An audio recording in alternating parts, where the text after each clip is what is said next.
लोग भी दुनिया में हैं, कोई कमी नहीं है। तो मैं कहने को बहुत कुछ कहता, लेकिन मुझे इशारा हो रहा है आप जाइए, और धूप बहुत है, गर्मी बहुत है।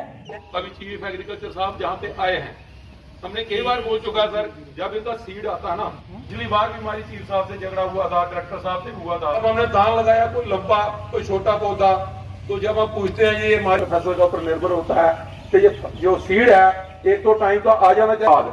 जब हम दान लगाते हैं तो खाद पे आ जाते हैं। खाद और सीड का सर 1 महीना आगे हमारा अब तक आपको कंप्लेन करने की हमारी जरूरत ना पड़े सर। तो केसीसी सर हमारे लोगों के पिछली बार तो दान खराब हो गया था, तो पता नहीं सभी तहसीलदार साहबों ने, एसडीओ साहबों ने, इन्होंने फटाफट 15 दिन में लिस्टें बना के दी। डीसी साहब ने ग्राउंड पे हमारे खेतों में आके 4 बार चक्कर लगाया। जब उन्होंने देखा यार फसल तो आपकी बर्बाद हो चुकी है, तो सर लोगों को कंपनसेशन उसका मिल गया। वो रेवेन्यू डिपार्टमेंट का धन्यवाद है, क्योंकि टाइम थोड़ा था, लेकिन कुछ लोग उसमें जल्दबाजी में रह गए। हम चाहते नहीं है कि सर आपसे हम इसका कंपनसेशन मांगे, रेवेन्यू से क्यों मांगना है। हम चाहते हैं हम इंश्योरेंस उसका देने के लिए तैयार हैं, पहले भी 3-4 साल पहले दिया था।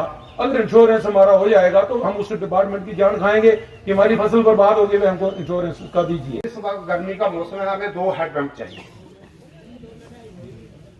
क्योंकि पानी की इस वक्त बहुत किल्लत है हमारे गांव में। दूसरी डिमांड है हमारी कि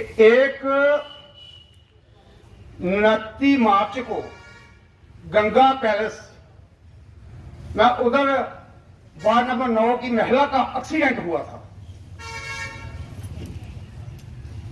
और हमने जो पुलिस को भी बताया, और 2 बार हम पुलिस स्टेशन हीरानगर में गए मिलने को एसएस साहब को, लेकिन एसएचओ साहब को नहीं मिले हमें। लेकिन जो इंक्वायरी अफसर था हमारा एएसआई साहब, हम उससे मिलकर आए, तो उन्होंने कहा कि हम कार्रवाई कर रहे हैं, वो जल्दी पकड़ा जाएगा, लेकिन पुलिस ने कुछ नहीं किया। लेकिन फिर हमने अपने सोर्स से उसको लखनपुर जाकर उस गाड़ी की डिटेल निकाली, कैमरे खंगाले, और इनको गाड़ी का नंबर भी दिया, और एएसआई साहब ने उस गाड़ी के नंबर से, जिसकी गाड़ी थी वो दिल्ली का था, वो रहने वाला, उसे बात भी की। लेकिन बहुत ही अफसोस है कि आज तक वो पकड़ा नहीं गया। क्या अगर जो ऐसे अगर नहीं पकड़े जाएंगे लोग, जो जिसके लिए हमने भी बहुत मेहनत की, तो हम उस पर क्या करेंगे। अगर कोई आतंकवादी की गाड़ी ऐसे मारकर निकल जाए तो फिर हमारी पुलिस उसको कैसे पकड़ेगी। इसलिए मुझे आप पुलिस को इंस्ट्रक्शन दीजिए, और उस जिसने भी एक्सीडेंट किया है उसको पकड़िए। इनको हमारे यहाँ पे हमारे जिला अध्यक्ष जी आए थे, नए थे, लेकिन उनके पास समय कम था, लोगों को सुन नहीं पाए, थोड़े लोगों को सुना, लेकिन वो सब जैसमैन बने हुए थे। उनके जो कह रहे थे कि सब बढ़िया है, मैं ये कहना चाहता हूँ कि सब बढ़िया नहीं है। ये आपकी तहसील के अंदर तहसीलदार ईमानदार है, लेकिन जो पटवारी है वो 3,000, 5,000, 6,000 रुपये लेना गया है एक सर्टिफिकेट कि मोदी जी कमरे के 2 बनाने के लिए पैसे दे रहे हैं, और कमेटी से मिलेंगे तो उस पर फॉर्मेलिटी होती है कि जमीन के कागज लाओ।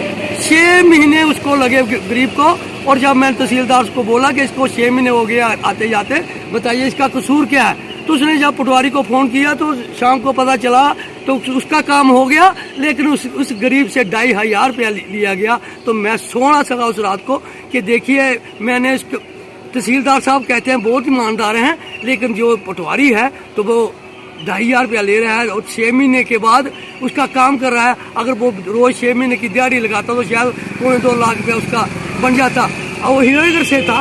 अगर गांव से होता तो इतना उसका किराया लग जाता। तो मैं ये पांडे जी से कहना चाहता हूँ कि पांडे जी, जैसे क्रांति का पांडे था ना, कि जिसने 1857 में क्रांति का पांडे लाया था, वही पांडे बनकर या तो पांडे रहेगा या रिश्वत खोरी रहेगी। अगर एक भी डिस्ट्रिक्ट का अध्यक्ष जो हमारा मालिक है ईमानदार आ जाए, तो दुनिया की कोई भी ताकत है, ये रिश्वत खोरी सब, जितना भी चिट्टा बिक रहा है, जितना भी जो 2 नंबर का काम हो रहा है, जितना भी काम नहीं हो रहे हैं, वो सिर्फ रिश्वतखोरी की वजह से है। अगर मारना है तो रिश्वतखोरी को मारो। तुम्हारे डिपार्टमेंट में 80 पे हुए गद्दार है, पहले उनको मारो मेरे दोस्तों, ये सबसे खतरनाक है। अंग्रेज पकड़ेंगे, वो गोरे थे, लेकिन ये हमारे भाई को डीसी लगा है, कोई एसपी लगा है, कोई तहसीलदार लगा है, कोई पटवारी लगा है, कोई ताया चाचा ही लगा है, कोई हिमाचल से तो नहीं आया, कोई पंजाब से तो नहीं आया, सब जम्मू कश्मीर के हैं। और इतनी रिश्वतखोरी नंबर 1 पे कर चुके हैं जी हमारे जम्मू कश्मीर को। तो मैं पांडे जी से यही निवेदन करना चाहता हूँ और आस करना चाहता हूँ, अगर पांडे जी आए हैं तो एक चीज रहेगी, जहाँ तो रिश्वतखोरी रहेगी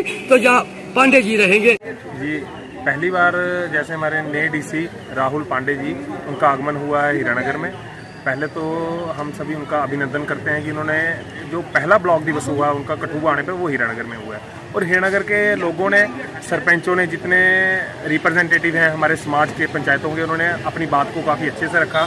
जो पुरानी समस्याएं हैं उन्होंने कहा कि उनको फ्लैशबैक करके जो जिला स्तर पे हल हो सकती है उनको जिला स्तर पे हल किया जाएगा, और जो ऊपरी लेवल पे हल हो सकती है उनको हम फ्लैशबैक करके ऊपर भेजेंगे। और हमें उम्मीद है कि उनके साथ कोऑपरेशन में हम बहुत अच्छा काम करेंगे। जो कि कुछ समस्याएं रहती हैं हमारे डिपार्टमेंट में, जिनका काम रहता है सर्विस प्रोवाइड करना लोगों को, जो अभी कमी पेशी आ रही है, लोगों को सर्विस प्रोवाइडिंग में कहीं दिक्कत आ रही है, वो उनके साथ मिलकर उठाया जाएगा, ताकि लोगों को सुविधा उपलब्ध हो। जो सुविधा सरकार की तरफ से उपलब्ध करवाई जा रही है, लेकिन बीच में गैप होने की वजह से या किसी कारणवश लोगों तक नहीं पहुंच पा रही, उन सुविधाओं का लाभ लोगों को मिल सके, यही हमारी उम्मीद और यही हमारी आशा नए डीसी साहब के साथ कोऑपरेशन में मिलकर काम करते वक्त रहेगी। इतना ही कहते हुए मैं आप सभी